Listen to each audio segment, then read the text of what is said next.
Thank you, Mrs. Dunlap. She has been an inspiration to me when I thought I was going to lose my mind.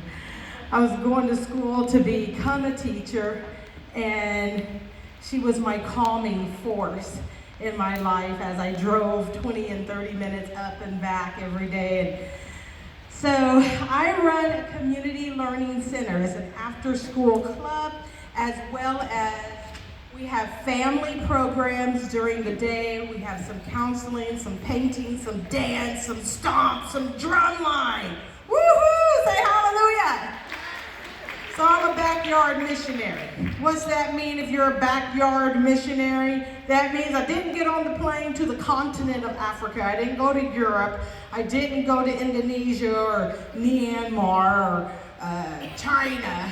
Those are some great things. But I came here. My dad was a pastor, Pastor James Foster, and I was one of 7 kids. And I went to school across the street to Missouri Western, didn't go far, and then I came back and started working in my backyard right here in St. Joe. And people may think that everybody knows about Jesus. Raise your hands if you know Jesus.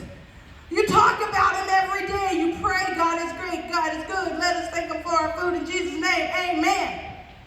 You talk about him when people are sick. Will Jesus heal this time? How will he heal? When there's a need, when there's a car accident, when you need to get through math, God, please help me. I know you're praying hard during the test. But right now we're going to talk about ministering and being a backyard missionary right here in St. Joe, because there are thousands of people who don't know who Jesus is. They never pray. They never go to church. They haven't had any of the good Christians pull them to a side and say, hey, have you met my friend called Jesus?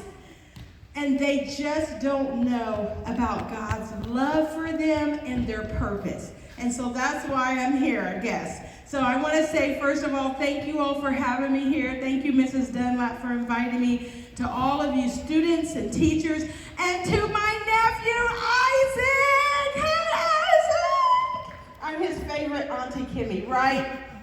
Right. Bella's not here today, but Isabella's class is here. Hi, Isabella's class. So my learning center, if you go to Facebook with your parents, our social media is at MCE St. Joseph, or Mid-City Excellence. And we're located on 20th and Masseny. I don't know if you know where Domino's Pizza is, but a lot of people know about Domino's Pizza on 20th and Masseny, the old Sears building. We're in the former St. Peter, St. Paul, big old cathedral. There's an old school there, and I'm told some of the Christian schools started there.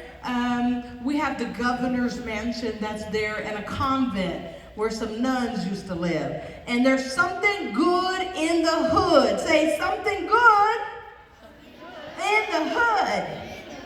Back in Jesus' day, when people was like, who is this man healing people and encouraging them and telling them to be good and to be strong? And they were like, his name is Jesus. And some people said about Jesus, there's nothing good that comes out of Nazareth. Where is he from? He's from Nazareth. Nothing good comes out of them. And sometimes people think nothing good comes out of Masseny Street. Nothing good comes out of your family. That family down the street, they're all bad news. Oh, I know that boy. He got in a fight in 2nd grade and pushed someone down on the playground. Nothing good comes out of that class. And it's time for us to stand up and, as Christians, as people that believe in God, and share the love of Jesus, not only with the people across the street. Sometimes we have to encourage ourselves. Amen? Shout glory! Glory! So we do that at Mid-City Excellence. Isaac's been there many times by playing games, by reading, by doing stomp, dances, praise dance, gospel singing, all kinds of fun stuff. We paint. We have a computer center there, and we talk about God's love in math, God's love in reading, God's love when you have a broken leg, God's love when you don't have lights and heat. How many of you all lost power this week? Raise your hand. Yeah. Were you happy about getting cold? Were you happy about having no lights? Were you cheerful givers? Were you joyful? kind of got grumpy, didn't we? How many of you was mad about that? If you had to go 2 and 3 months without lights, without water, without heat, that's what happens to some families right here in St. Joseph. All the time. And after bad things keep happening, if you don't have Jesus in your heart and know about him to help you get through hard things, you'll start thinking, Jesus don't care about me. My prayers aren't working. Nobody cares about me. And so it is our job to go and be these people's friends, and they will become our brothers and our sisters. Not really. Because like all of you are my brothers and sisters, but don't show up for Thanksgiving. That's way too many people to feed. All of you, I care about you, and if you know Jesus, we're in the family of God. Turn to your neighbor and say, hey, brother, hey, sister. Okay, don't touch, social distancing, I know. Sorry, teachers, don't touch. No high fives, I'm sorry.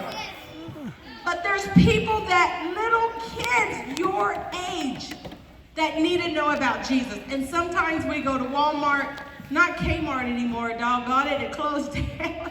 We go to the store and you may see your friends. Mommies and dads start talking, people start talking and say, my grandma's in the hospital. I don't feel good about that. My